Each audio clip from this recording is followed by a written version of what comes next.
So I was really astounded by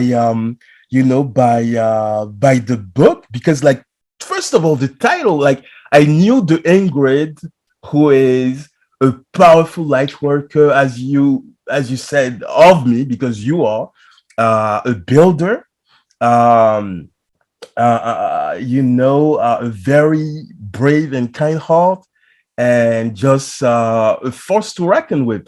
But with that book, bitch, like the title already was quite questioning. I was like, what does she want to bring across? So how did all this come together? Because as I told you, I discovered another side of you, which is actually more holistic. It's not Hmm. just like love, but also all the things in between that are our daily All, lives. yeah, all the grays. Yeah. All the Well, we're praise. all Thank you. human, right? And a lot of people Exactly. are a little, people can be very uncomfortable showing all of their humanity. But Yeah. um, yeah, I've been writing poetry since I was 7 years old. Wow. And I wrote my first poem when I was seven, right? And it was also my first mediumship experience. Yeah. So I was walking across the living room and I had a little fever or something, so I wasn't feeling very well. Okay. So I was kind of out of my head. And I stopped in the middle of the room because I saw this man. And I just looked at him and I wasn't scared. It just seemed completely fine to me. And he started telling me this story. And the story he told me was this story it was really scary. He was afraid and he was dying and fading away. And he was trying to hold on to his lover and he was fading away piece by piece. And as he came through, he was telling me this. And as he came through, it came through me in a poem.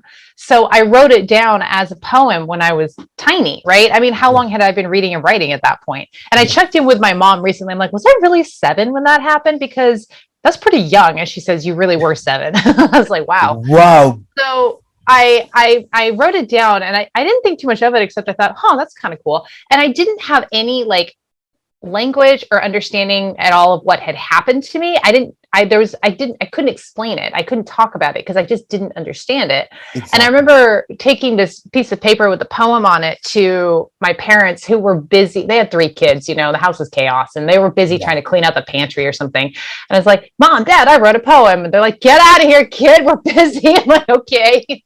So I tossed the poem on the kitchen table and I totally forgot about it. But the next day, my dad, who was a stay-at-home dad, and he was also really severe. Like he was a Vietnam veteran, and he was not long on affection, right, Yeah. or praise of any Sound. kind. Yeah. So he said to me not once, not twice, but three times. He said to me, which for my father was insane. He said that was a really good poem, Ingrid. Ingrid, where'd you get the idea for that poem? And he say, Wow. Ingrid, why did you write it from the perspective of a grown man? Because that's what I did. I took on the perspective of a grown man going through this horrifying experience. And Okay. all I could do was shrug and say, I don't know. Just carry on. But And he's like, okay. do you? I'm not cutting you, Ingrid, but do you still have that poem with you? I don't. I actually put it in my father's coffin when he died. Oh wow. Amazing. I'm sorry to hear, but that's very beautiful. Yeah, I thought so. It seemed fitting. Yeah, so because he saw the gem in it before anyone else. He did, and he was very supportive of my writing and poetry. He was excited about it. I was like, "Ooh, this is something that she can do." Yeah. And my mother too, when she came home from work, we had a stay at home parent dynamic, but it was reversed. My mom worked, my dad stayed at home, and my mother came home and went, "Ingrid." Yeah. What was that? So I think it was both astounding to them and of course shocking because the content of it was very adult, it was very painful, and there was sort of like how would a 7-year-old little girl sort of understand that and be able to grasp that. And so that leads me into my poetry and the book that you have, the bit to reclamation. Yeah. I put a lot of poetry out there, but it's also a lot of it is channeled or even partly channeled pieces. So Yeah. sometimes I will write a poem that is devastating and dark. Yeah. And when I share it, of course, people are like, "Oh my God, Ingrid, what is wrong with you?" Exactly. And again, my mother gave me some feedback not too long ago. She said, "I used to worry about you with the poetry that you would write because it could go so dark." And like you said earlier, I mean, freaking love and light mystic bitch, Yeah. I am out there like I'm in a really high vibe and in love. But there's something like in my poetry, it doesn't always, but it can go very dark and deep because it really, I'm able to absorb the whole spectrum of the human experience, Mm, and it, because I'm very empathic, and it comes through me creatively as poetry. So some of my poetry is completely made up, it's got nothing to do with me, but it feels like it because I'm always writing from the perspective of the person, and what the they're eye, going. from the eye.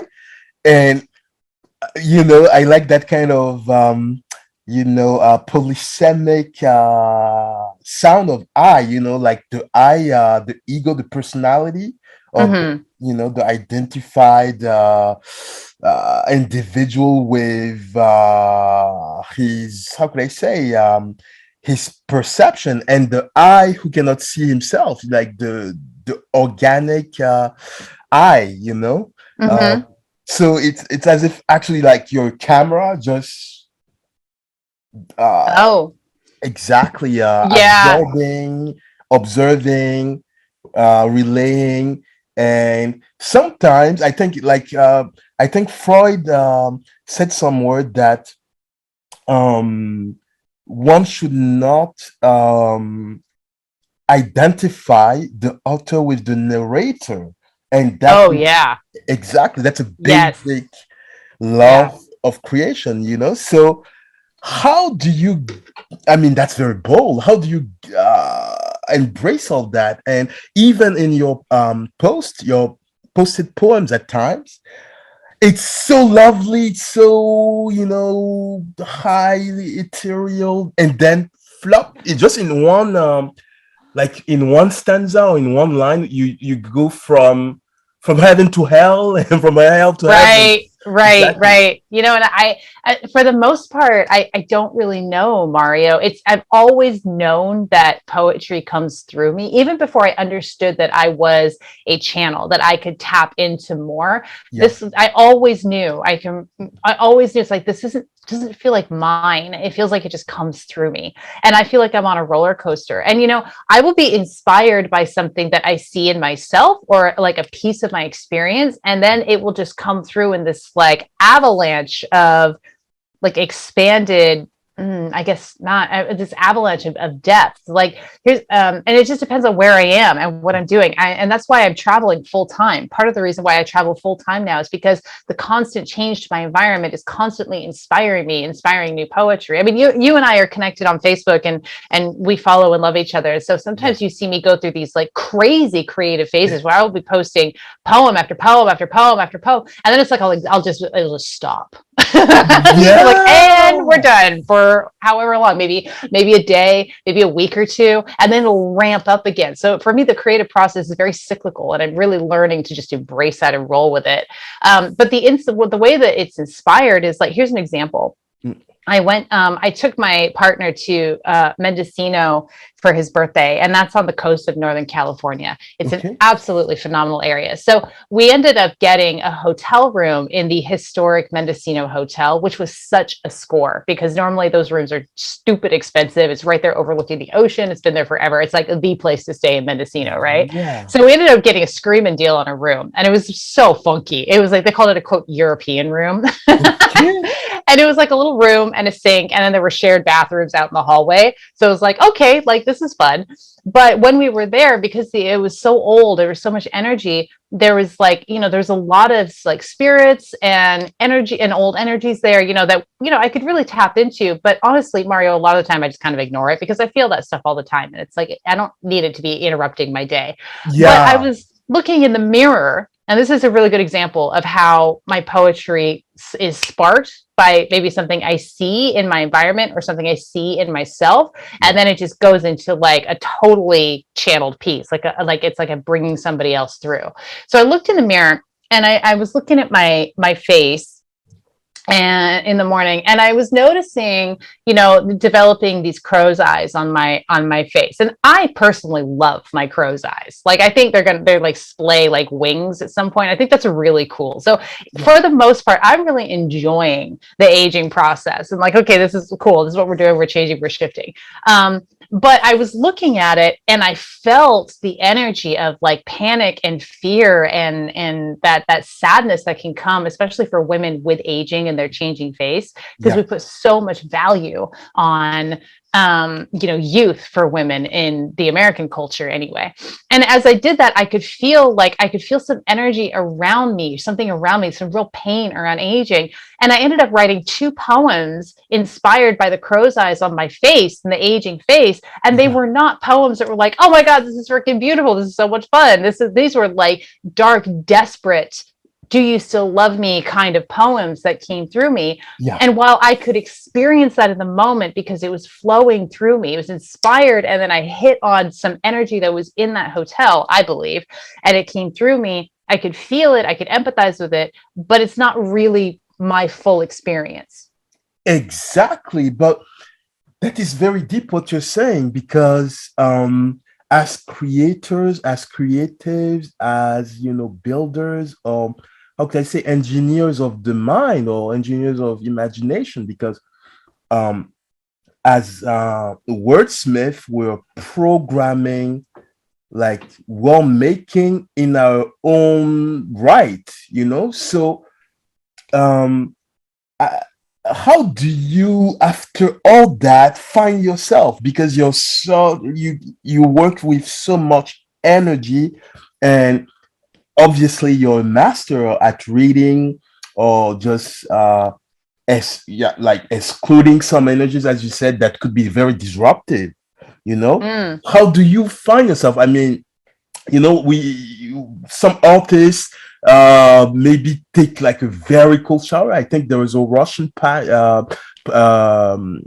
piano player who was a virtuoso, who, after he had played for maybe, I don't know, 10 hours straight, because he was really obsessed about mm. perfection, he will go take like a super cold bath, ice, Wow, that's yeah, to like intense. calm. Exactly. It seemed extreme, but it worked for him. So, No, but I kind of get that. yeah.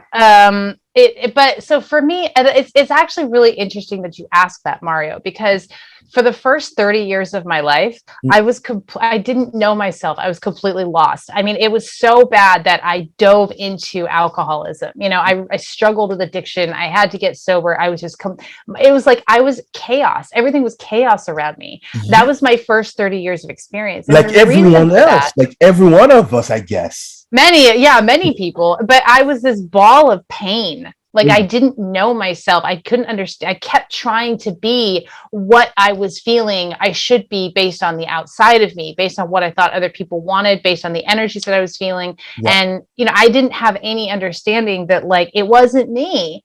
It wasn't me. So much of what I was feeling wasn't me. And I was taking it all on and trying to Make sense um out of it. make sense out of it and try to understand who I was based on feedback from my environment, which was not accurate. It was Yeah. not accurate at all. So for me, the way that I kind of know myself and keep myself separate is I've done a lot of spiritual work Mhm. and coming to really know myself and love myself. So nowadays I'm very clear what's mine and what's not. Like when I absorb that energy of like the desperation around aging, Yeah. there was a time in my life when I would have mistaken that for mine and carried it out for a while and caused a lot of misery for myself at the very least. Exactly. Today I feel it, I bring it through, I'm able to create something with it, Yeah. and then I can let it go because I can ask the question I ask myself consistently: how much of this is mine? How much of Exactly. this is mine? And I give it a percentage. And whatever percentage is not mine, I can then let it go because I'm clear that it's not mine. And then I can deal with whatever stuff is coming up in me. If I'm looking at my face and going, ooh, crow's feet, that's a little uncomfortable, as opposed to, oh my God, I'm getting old, I'm wrinkly, my face is ugly, my boyfriend's gonna leave me, nobody wants to be with me. Like that was the energy of the poetry that I brought through, but that was an energy Yeah. coming through me. Basically, if I understand well, what you're saying is, although you are a channeler, what has changed since the beginning of reclaiming your own self, your personal space. Mm-hmm. What changes that, first of all, you engulfed all in, but now you're more discriminate about the energies that are yours and Yeah. and Yes. when you actually entertain those energies, you repossess them. So your blueprint, your signature, your energy signature is upon that, not at the same time, not saying this is my experience or this is this is mine, but this is the experience with my touch. Did I Hmm. get it right? Yeah, yeah, I think so. And just to make things, complicated, some of my poetry is my direct experience.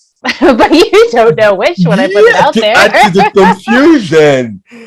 Yeah, I mean, what somebody bought my bitch poetry book, Yeah. and I write in there about my father's death as a child, and that is very much my experience. That is deep into my own grief. But then I also wrote this poem about in losing my mother. My mother's still Wow. alive and well, but it was this whole fictional piece, like a ballad about like going, the experience of a daughter losing her mother, going through this illness and everything. And Yeah. so, understandably, the gentleman said, "So you've lost both your parents?" I said, "Well, actually, no." Oh, Exactly. mom's still good. But that's beautiful. I think there is that part of us as artists, as Tennessee Williams says, that the artist is the most powerful person on earth, Haha. though it's quite flattering, because to actually be standing, voicing something, you need a lot of stamina and you need to do it regardless whether Hmm. there are people receptive or people that are just close to the message, which Yeah, requires a lot of inner strength. What it do you does. exactly? What do you think about that?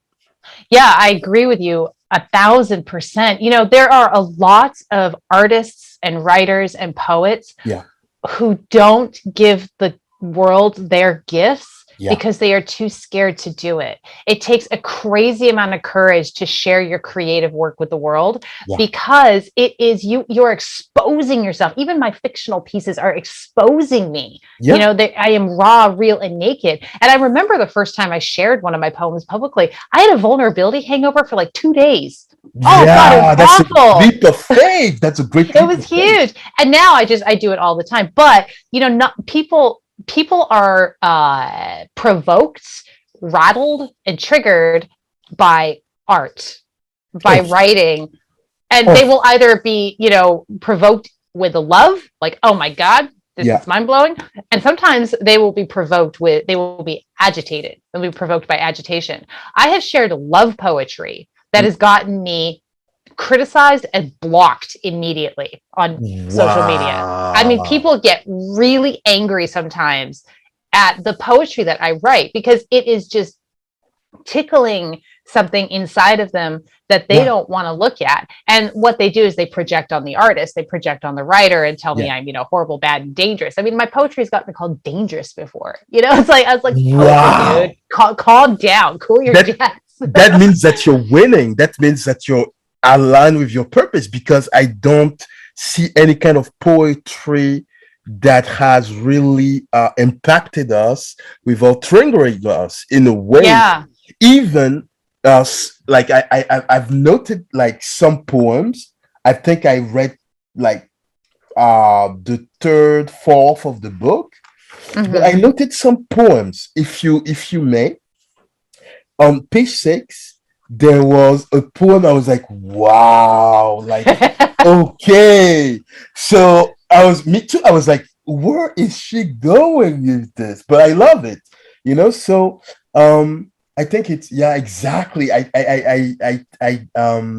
recorded actually that piece and I sent it to Yes. you. It was really, like after a night of like crazy work and just getting back to the poetry. I was like, okay, let me record this, Yeah, this one needs to be spoken. And I knew my book was going to do that and I Yeah, titled it in a way that was a bit shocking, grab your attention. And the purpose of the book is to really lay out the full spectrum of my experience or the experience of a millennial woman. you Yeah. know, and I understand that I'm coming from one tiny perspective. I mean, I'm a millennial white woman from the West Coast of the United States. Like Yeah. I get that my experience is a sliver of the possible experience. And I put that in the introduction of my book. Like, just I get it, you know, like Yeah. I get it. And my idea, what how I am planning to launch off of Bitch a Reclamation, I want to put together another series called Bitch a Reckoning. A And what I'd like to reckoning. do is have a collaboration of women poets, women identifying poets, to really bring together a really broad spectrum of the female and female identifying experience. But I need to That's start with mine, you know? that's very powerful I think indeed. that'll be really, really cool. Yeah, that would be super cool. That's a brilliant idea. Like I think nowadays, before there were the pre-Raphaelites, there were the Romantics, there was the Sturm und Drang, there was, certain school of poetry movement, the symbolists, the surrealists, the cubists, automatic writing or whatever. They organized themselves into groups that had sometimes more or less a very elaborate line of philosophy or creation. But today it's as if we are all scattered, like the great creatives are, Mm-hmm. for example, Picasso knew Dali, Dali knew Oh, yeah. Cocteau, Cocteau, Right. There was a Truffaut. community that we just don't have anymore. We don't have that anymore. Why is that? You like, what is your perspective on that? Um, that's an interesting question. Let me feel into that for a moment.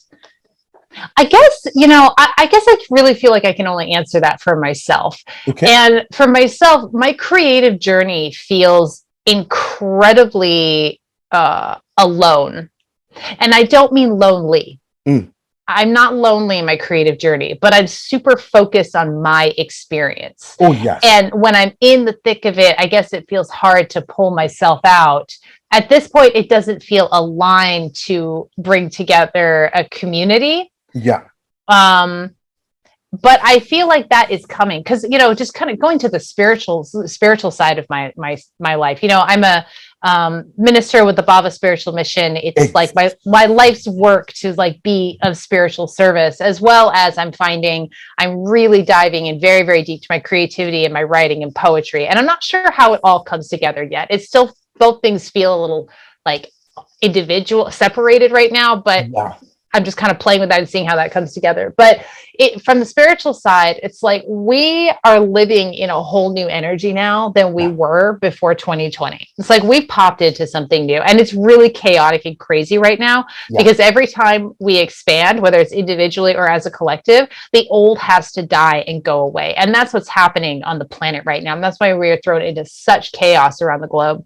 Exactly. And as we shake that off, things are going to shift, and we're going to be experiencing more of the really beautiful and positive pieces of this new earth, which is about community and unity and love. But at this moment, I always say, like, where the new earth, as we're calling it, is brought in on the backs of the individual. We have to learn to love ourselves and honor our own process and be like selfish in that love to Yeah. fill ourselves up before we can get to this new earth energy. And so that, as I'm talking to you, I feel like that's what that feels like, is everybody's sort of like really buried in their own process, dealing with the intensity of Yeah. the shift that's occurring and going through the process of learning how to love themselves, because we came from an energy, a paradigm where self-love was taboo. Oh, You're yeah. selfish. What are you doing? Think about other people. And we do think about other people, but until you love yourself and you fill your own cup, thinking about other people and serving other people is just martyrdom. You're just Yeah. martyring yourself. And that's a crummy energy. And that's not the energy that we're living in. So I feel like the community aspect is coming. I've channeled that we are going to be gathering into small communities and taking care of each other, and have less and less dependence on like government structures. They will Yeah. it feels like they'll still be there, there'll still be like money exchange, but it's going to be less and less and less, because people are going to be like banding together in these light, bright communities, Yeah. being of service to each other, and also supporting being of service to ourselves. supporting passions, like in a really supportive way. Like there's the community that comes together, the tribe, and then there's sacrifice for the community. And that's not what I'm feeling. I'm feeling upliftment of a community, which is a different kind of community energy than I think a lot of people are used to experiencing. It's going to be very exciting. And that's when I feel like the artists and the writers and the poets will band together again in a whole new way that you and I can't really comprehend yet. We get to Wow. experience it instead. Yeah, that's amazing. But thank you for your beautiful input. But I realize, for example, when you study, for example, the life of the very great creatives, for example, Pablo Picasso, Mm-hmm. his muse was also a great artist. She was a photographer, a painter, and also very successful in her own right. But unfortunately, what the memory of the people has just kept of her was she was the muse of Pablo Picasso. Though Mm-hmm. she already also had like a body of work, she had her own authority. Mm-hmm. Is like Beach a reclamation poetry, the poetry for women that you wrote so beautiful well. Is it like also a kind of questioning of the role of the woman in Oh um yeah, 100%. I mean, it's questioning the role of the women by exposing the role of the women. And I think that, you gave me some feedback when you read the title poem, which is the bitch poem that I yeah, wrote. And, yeah, and you gave me this feedback that it was like that was perfect. That was it right there. I think and correct me if I'm wrong, I think the feedback you gave me was that was humbling for a man to read. exactly, because it's poetry for women. And let me tell you something, for a very long time I had a hard time reading um female authors, not in a bad way, You just but couldn't relate, right? I couldn't relate necessarily, but nonetheless, I did my best to read. Like, for Mm-hmm. example, at a certain point, my sisters who were older than me, they were in Daniel Steele, like Anne Rice, Yeah. and other great acclaimed female authors. And I'm like, Yeah. what are they gaining from this? Me, I was into like Schopenhauer, Nietzsche, the philosophers, the logicians, so Mm-hmm. kind of like Yeah, like right, right, right. Different. Yeah. different. So first of all, like bitch, it's already like an uppercut for a man. And then poetry for women, it nails that like it's the nail on top of all. So I was like, okay, but at the same time, let me not be how can I say, let me not be overwhelmed by just the cover, because never judge a book by its cover, right? So Right. by the way, the cover is magnificent. I Thank love the you. sepia feeling. It's Oh, I the, do too. The the matte dark cover, and I was like, gray. ooh, that's Yeah, great. the Now, I dark want to gray talk, white. you said that this is really good. So you said, I kind of want to go back to your reaction about the bitch poem. And, you're talking about it's been challenging for you to read female poets and Yeah, writers, but you make yourself do it because you're like, oh, there's something to gain here. Now, most men are probably never going to pick up my book because I say it's poetry for women. And what I'm doing is I am writing poetry that is incredibly relatable for women. They have all been to there to some degree what I am talking about. But the exactly. men who read this book are going to have, because of their willingness to open it up, they're going to have the response that you had or something similar and be like, whoa, I didn't realize that. It's going to shift something. And Yeah, even in the few men who are shifted by my writing, by the bitch poetry, who yeah, see the woman's experience in a new way, that is a big part of what fundamentally shifts the woman's experience. Okay, because you exactly. are now That's going to take key. this out into your life, into your relationships with other men in your life and the Mm, women in your life, and you're going to see it differently. And whether you realize it or not, your action, behavior, and thought process towards women is going to shift. exact. That's powerful, and it all almost, for example, I there maybe let me nuance what I said before. Like I read female authors that for me it's not even a female author, it's an author, period. Yes. Yeah. You know, and that's how I approach your book, even though the like big issue reclamation poetry for women. I was like, she's an author, she's a poet, she's so many other things. I won't let that cover stop me, you know. Yeah. Because you know there is that kind of toxic debate, you know, Yeah. between the friendship of man and woman lately, you know, like Yeah. women empowerment is at, you know, is rising well, it's good, but at the same time there are kind of silent taboo abuses of Hmm. the empowerment of women too. So it's very delicate to, you know, to not like to be neutral, to Yes. hear Yeah. and then take a step back and come back to a place of love to say, yeah, but we can do better here. Like both, you know, Yeah. both sexes, genres can do better, relating to each other and relating to themselves, you know. Yes. So Yeah, it's like the way that I mean the way that women are, and I'll use a strong word here, yeah, but I think it's valid. The way that women have been oppressed yeah, in our culture is insidious, and it can be subtle.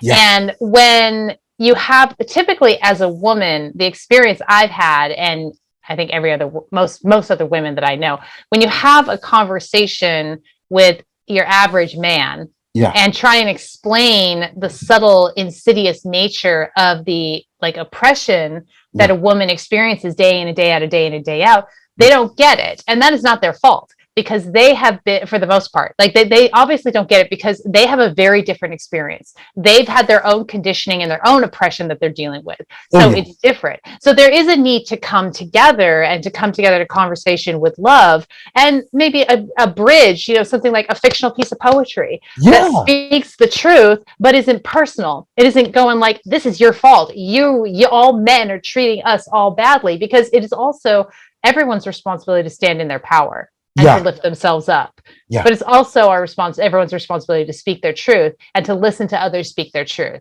And all of us try and do better.